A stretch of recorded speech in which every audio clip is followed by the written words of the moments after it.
જીતી ગયા સાહેબ, પણ એક દી બેન કોઈ કામ અર્થે બહાર ગયા ને, કમુબેને ઘનશ્યામભાઈ ને કીધું સ્વામીનાથ સાંભળ્યું? હા 20 દિવસના વાણા વાગ્યા, 20 દિવસથી આ બેન ના ઘરે આપણે બેઠા ખાઈ છીએ, દીકરીનું ખવાય નહીં સાસુ.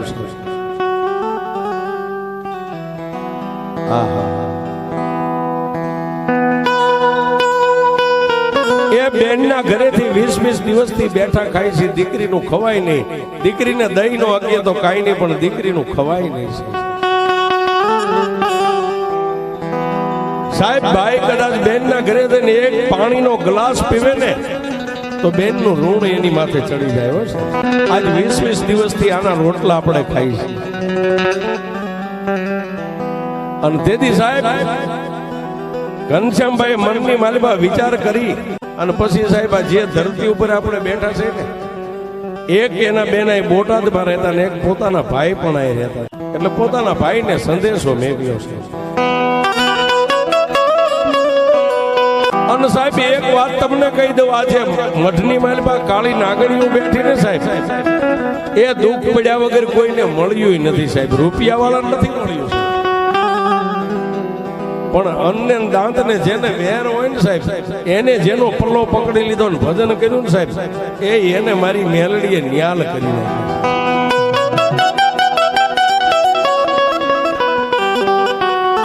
બોટાદની માલિબા પોતાના ભાઈને સંદેશો મેળ્યો કે ભાઈ, જો બેન અને તું બે કહેતા હોય ને તો હું મારા બાળ બચ્ચાને લઈને બોટાદની માલિબા વિયો, મારાથી જે બનશે હું મજૂરી કરીશ.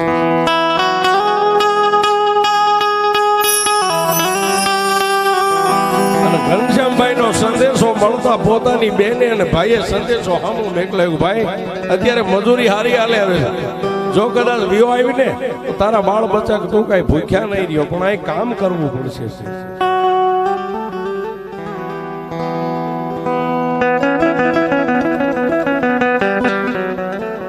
તલસાણાની માલિબાથી પોતાના બાળ બચ્ચાને લઈ અને ઘનશ્યામભાઈ બોટાદની સામે ડગલા માંડ્યા સાહેબ.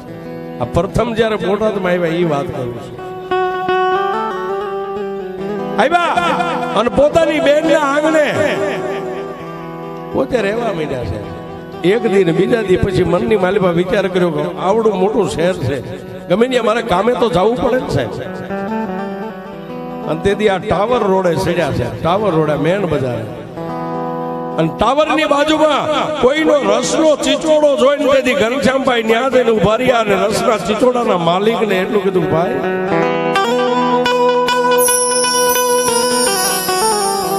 બોટાદની માલિબા પહેલો વહેલો આવ્યો છું, કામ ગોતવા માટે નીકળ્યો છું, તમે મને કામે રાખશો?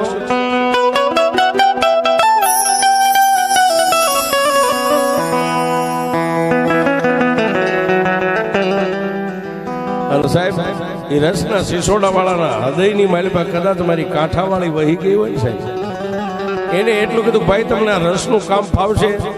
કે હા ભાઈ મને ફાવશે. કે તો કાલથી કામે લાગી જાય.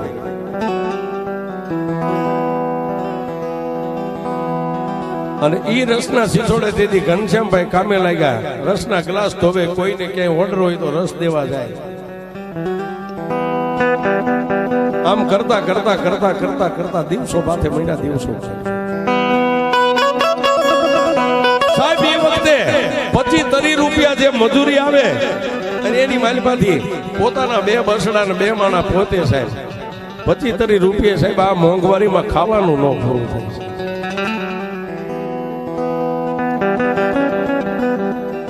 પણ આમ કરતા કરતા સાહેબ ખેતી કામ મળે તો ન્યા વ્યા જાય, રેતીના ટ્રેક્ટર ભરવાનું મળે તો ન્યા વ્યા જાય. એ ક્યારેક કામ મળ્યું હોય તો સાહેબ રાતના 12, 1, 2, 3 વાગે પોતાના આંગણે પાછા આવે સાહેબ. માણા કદાચ અત્યારે જેને ન જોયું એમ કે ઘનશ્યામભાઈ ને તો મેલડીની દયા છે ને વાહ વાહ છે, ભેળ માથે ભૂંગળ વાગે સાહેબ, એમ નામ કાંઈ નથી થયું. આમ કરતા કરતા મારી મેલડીને વાત રાખવી છે. બે ભાઈ બેન હતા, બીજા બે બાળકો થયા છે. 4 બાળ બસાન 2 માણા, પોતે 6. પણ પોતાની ગરીબાઈ છે એ તો પોતે જ જાણે છે, બીજાને ખબર નથી કે આની ગરીબાઈ કેવડી છે.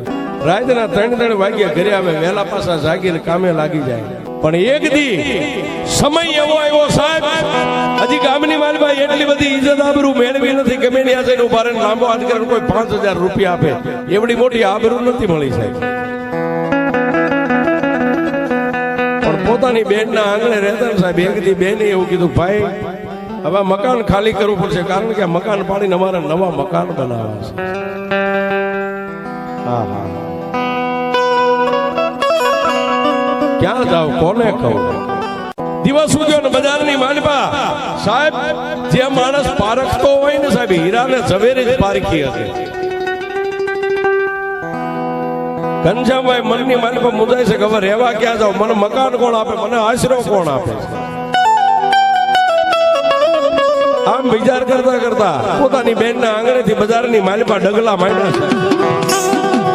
બજારની માલપા ધીમે ધીમે હાલ્યા જાય, પોતાની નજર ધરતી સામે છે. વિચાર કરે ક્યાં જાવ, કોને કહું, કોણ મકાન આપે, કોણ મને આશરો આપે? પણ સાહેબ એ સમયે પોતાને કઈક ઓળખાણ થોડી જાય છે સાહેબ. ઈશ્વરભાઈ હામાં મળ્યા ને એટલું કીધું, ઘનશ્યામભાઈ કઈ બાજુ આવો?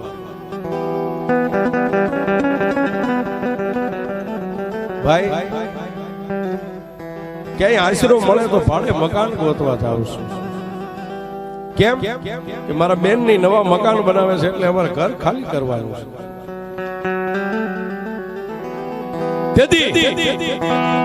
ઈશ્વરભાઈ એટલું કીધું, ભાઈ મારે નાની એવી ઓરડી છે, જો તને એમાં ફાવે તો તને ઠીક પડે એટલું ભાડું આપજે, પણ ભાડું લઈશ. અને ઓરડીની માલિપા સાહેબ તેથી પોતાના બાળ બસાને લઈને ઘનશ્યામભાઈ નાની એવી ઓરડીની માલિપા પોતાનો સામાન નાખ્યો.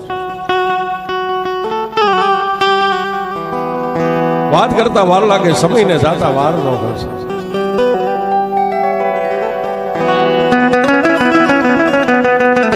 વિધાતાના લેખ કદાચ સાહેબ બદલાવાના હોય છે, સમય કદાચ એનો વળતો દી થવાનો હોય છે.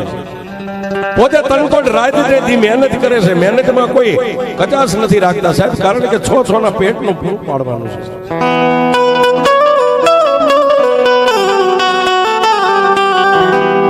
પણ વાત કરતા વાર લાગે, એક દી પ્રભાતના પોરની માલપા ઓરડીની માલપાથી બહાર નીકળી અને ઉભા છે સાહેબ. આવા સમયની માલપા વાત કરતા વાર લાગે બાબા. એ પ્રભાતના પોરની માલપા નાની એવી ઓરડીની માલપાથી બહાર નીકળીને ઉભા રહ્યા. દલવાડી સમાજનો આદમી, નામ જેનું બુધાભાઈ, એને સામેથી એટલું કીધું, ઘનશ્યામભાઈ એક પ્લોટ વેચાય છે, તારે પ્લોટ રાખવો સાહેબ? સાહેબ ખીચા હોહરવા હાથ જાય ને એને એમ કે તારે હાથીનું હાટું કરવું છે, માણાનું કાળજું ધ્રુજી. એ બુધાભાઈ દલવાડી ને તેથી ઘનશ્યામભાઈ એટલું કીધું, ભાઈ આશરો તો રાખવો પડે, આશરો તો બનાવવો પડે. જિંદગીમાં એકવાર પક્ષી પણ માળો બનાવે છે. પ્લોટ લેવો છે, પણ એની કેવડી કિંમત, મારી પાસે એટલા બધા રૂપિયા નથી. તેથી બુધાભાઈ એટલું કીધું, ભાઈ ક્યાંય સગા વાલામાં કોઈ બેનું બનેવી પાસે, અરે તમારા ગામડે જાઓ, બધા ભાઈથી થોડો થોડો ટેકો લ્યો તો કાલે આશરો થઈ જાય. અને તેથી બુધાભાઈ ને પ્લોટ ની કિંમત ઘનશ્યામભાઈ એટલી કીધી, કેવડી કિંમત છે? હવે 35,000 રૂપિયા. 35,000 રૂપિયા સાહેબ પ્લોટ ના. અને સાહેબ ઘનશ્યામભાઈ મનની માલિપા વિચાર કર્યો કે લાઈવ એકવાર મારા બાપની પાસે જાઉં, મારા ગામની માલિપા જો થોડો જાજો ટેકો એ આપે ને તો ત્યાંથી થોડાક રૂપિયા માણાના આશા હોય ને સાહેબ. પોતાની ગરીબ પત્નીને કીધું, બાળ બચ્ચાનું ધ્યાન રાખજે, ગુંદિયાળાની માલિપા જાઉં છું, રૂપિયા ભેગા કરવા પડશે, પ્લોટ લેવો છે. અહીંથી ગામડે જઈને પોતાના માવતરને વાત કરી, એટલે પોતાના માવતરે એટલું કીધું, બાપ અમારી પાસે તો કાંઈ છે. હા હા, રાત રોકાય અને દિવસ સુધી પાછો મનની માલિપા ઘાટ કરે, હવે ક્યાં જાવ, કોણ મને આવકારો દે? અને ત્યાંથી નીકળ્યા સાહેબ ગુંદિયાળા ગામની માલિપાથી અંકેવાળિયાની માલિપા પોતાની બેન છે એના આંગણે, બેનને આંગણે જઈને ઉભા રહીને બેનને વાત કરી, બેન પ્લોટ લેવો છે. એટલે પોતાની બેને પોતાના ધણીને વાત કરી, મારો ભાઈ આવ્યો છે, આશા લઈને આવ્યો છે, એના બાળ બચ્ચા નાના છે અને એની બહુ ગરીબાઈ છે, માઠો સમય છે. પ્લોટ લેવા આવ્યા થોડો થતો આપણે એને ટેકો કરીએ સાહેબ. એ સમયે અંકેવાળિયાની માલિપાથી પોતાના બનેવી અને બેને થઈને 10,000 રૂપિયાનો જેને ટેકો કર્યો. આવી રીતે ત્યાંથી 10,000 રૂપિયા લઈ અને કમુબેનની હાસડી હતી સાહેબ, એ હોનીની દુકાને જઈને વેચી નાખી છે. એમ કરતા આંગણું છે સાહેબ, આ પ્લોટ છે, પ્લોટની ખરીદી કરી, પ્લોટ લીધો છે. પણ પ્લોટ લીધે કઈ ખુલ્લા પ્લોટમાં રહેવાય નહીં. પછી તણ તોડી પોતાની મહેનત કરી દીધી. ચાલુ હો સાહેબ, રાત ને દી કાળી મજૂરી કરી. પણ એક બાજુ મારી ભોગાવાના કાંઠે બેઠી બેઠી મેલડી વિચાર કરે કે મારા ઘનિયા દુનિયાની માલિપા હવે તારો વળતો દિવસે, અને જો હવે કદાચ મારું લેણું ન લવતો તો હું મેલડી ન હોય. સમયમાંથી દિવસો બીજા વીતવા અને તેથી એક દી મેઘલી અંધારી રાતનો ગદરો બનેલો સાહેબ ઘનશ્યામભાઈ હુતેલા. ઘનશ્યામભાઈ હુતાતા અને મારી કાંઠાવાળી મેલડી જેને સપને આવ્યું. સપને આવી અને તેથી મારી કાંઠાવાળી મેલડીએ ટકોર કરીને એટલું કીધું કે મારા ઘનિયા જાગ જાગ, હૂતો છો કે જાગે? મારી હૂતોય નથી ને જાગતોય નથી. કોણ? તો કાંઠાવાળી મેલડી.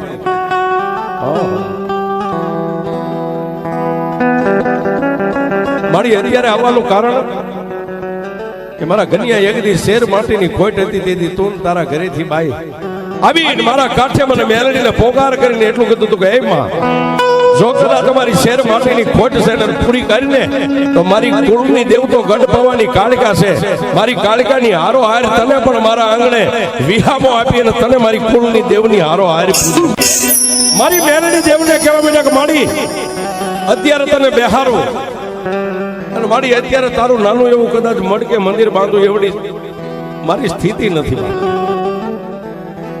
અને તેથી માતા મેલડી એટલું કીધું કે સાંભળ બાપ, દુનિયાની માલિકા કદાચ ધાર્યું તો હવ આપે, પણ જો હવે તને અણધાર્યું આપું ને, તારી જીભ ઊંચી કરી અને શબ્દ કાઢે અને જો બોલનો તોલ કરી દઉં તો એમ માનજે કે તારી કાંઠાવાળી મેલડી કરી. રાતને દિવસ ધાર્યું આપે, અણધાર્યું આપે. અને જેથી આ પલોટની માથે સાહેબ પોતાનો આશરો બાંધવાનો થયો ને મારી મેલડીનું મંદિર બાંધવાનું થયું ને સાહેબ.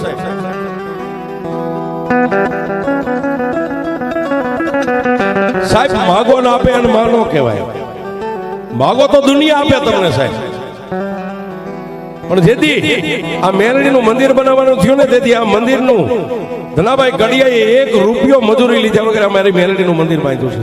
મેલડીનું આશરો મંદિર તૈયાર થઈ ગયું અને પછી માતાજીનું એક મુહૂર્ત લીધું કે હવે માતાજીને નેજે લાવવા છે સાહેબ. પોતાના ગામડેથી પોતાના બાપને તેડાવ્યા, આ પંચના 2-5 ભુવાને તેડાવ્યા છે. ઉત્તરાયણને બીજે દિવસે મારી મેલડીનો પ્રભાતના પોરની માલિપા નેજો કરી અને મારી મેલડીને તેથી આ વહાડી હો સાહેબ. આ જે આંગણે આપણે બેઠા છે જેના નામનો આજ માંડવો છે. પણ સાહેબ તમારા ઘરે મહેમાનને આમંત્રણ આપો, સમય આવે એટલે એને બપોરે જમવા દેવું પડે છે. મેલડીને બેહાર્યા પછી સાહેબ નિવેદના પૈસા નતા. અમે બેઠા છે અને આ કોઈ અસત્ય વાત નથી, સત્ય વાત છે. માતાજીને જમાડવા તો પડે ને, નેજો તો લાવ્યા, નેજે લાવીને વહાડી દીધા. અને તેથી રામજીભાઈ મારી આદ્યા શક્તિના ભુવા હતા એને એટલું કીધું ઘનશ્યામભાઈ મોડા ન પડશો, માતાજીની લાભશીન જે કઈ પ્રસાદ થાય ને એનો ખર્ચો અમે તમને આપશું. સાહેબ કોઈ નો કરે એવું મેલડી કરે ને કોઈ નો આપે એવું નર નિવેદ કરી નાખ્યા. માતાજીને રમાડી જમાડીને ભુવાન ભક્તો હવ પોતાના ઘરે વયા ગયા. અને સાહેબ તેથી જ મેઘલી અંધારી રાતે મારી મેલડીના આશરાની પાસે ઘનશ્યામભાઈ હુતાતા અને રાતના 1ના ટકોરે મારી કાળી નાગણી મારી મેલડી આવી હશે. ખડ ખડ દાંત કાઢીને એટલું કીધું કામરા ઘનશ્યામ, હું મેલડી બોલું બાપ. હવે દુનિયાની માલિકા એકવાર માગી લે, તું માગીને જો હું દેતા પાછી પડું તો જગતની માલિકા મને કાંઠાવાળી મેલડીને કોઈ માને નહીં. અને તેથી ઘનશ્યામભાઈ એટલું માગ્યું મારી તે મને બધું આપ્યું છે. હે આ દીકરા ને દીકરીઓ આપીને મારા માટે બધું આવ્યું, પણ તું મને માગવાનું કહેતી હોય ને મારી ત્યાં જો મંડાણ માંડ્યા હોય ને તો દુનિયાની માલિકા કોઈ દુખીઓ આવે અને તારી આમે આમ લાંબી આંગળી કરે કે એ કાંઠાવાળી મેલડી લાંબી આંગળી થાય અને આંગળીના ટેરવા માથે ઊભી રહે મને ગનિયાને એમ થાય કે મારી કાંઠેથી મેલડી મારા શંકરપરાની માલપા મારી મેલડી બેઠી બરોબર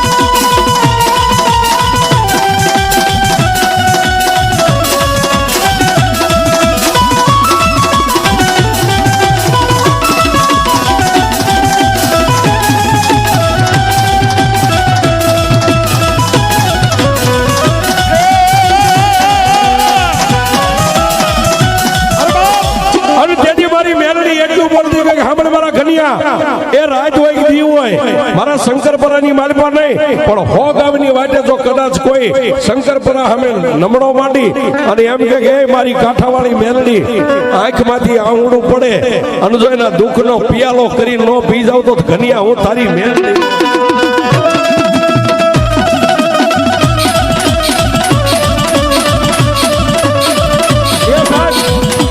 મારી મેલડી નો ભંડાર માંડ્યું હોય અને આવી મારી મેલડી ની વાત આવતી હોય અને જો ઘનશ્યામ ભુવાને આવી મેલડી બોલે બંધાણી હોય અને આવા સમયે એ મારી મેલડી નો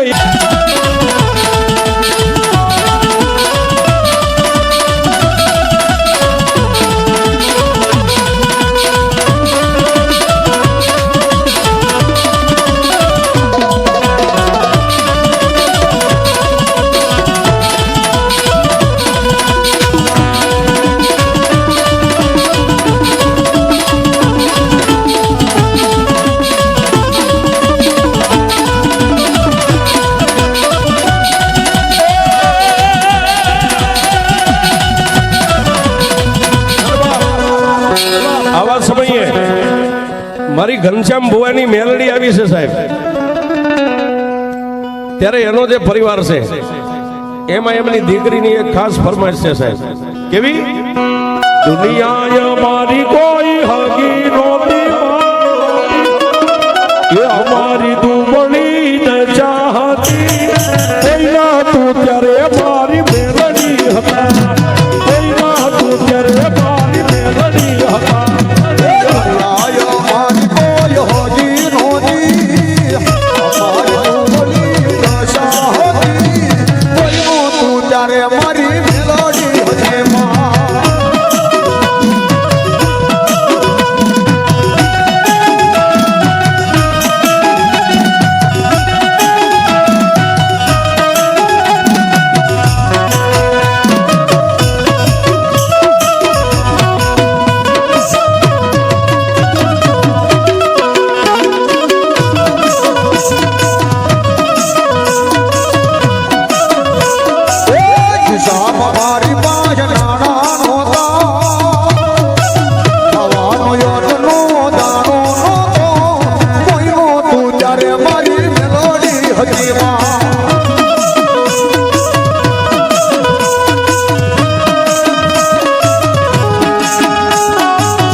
પંચના રે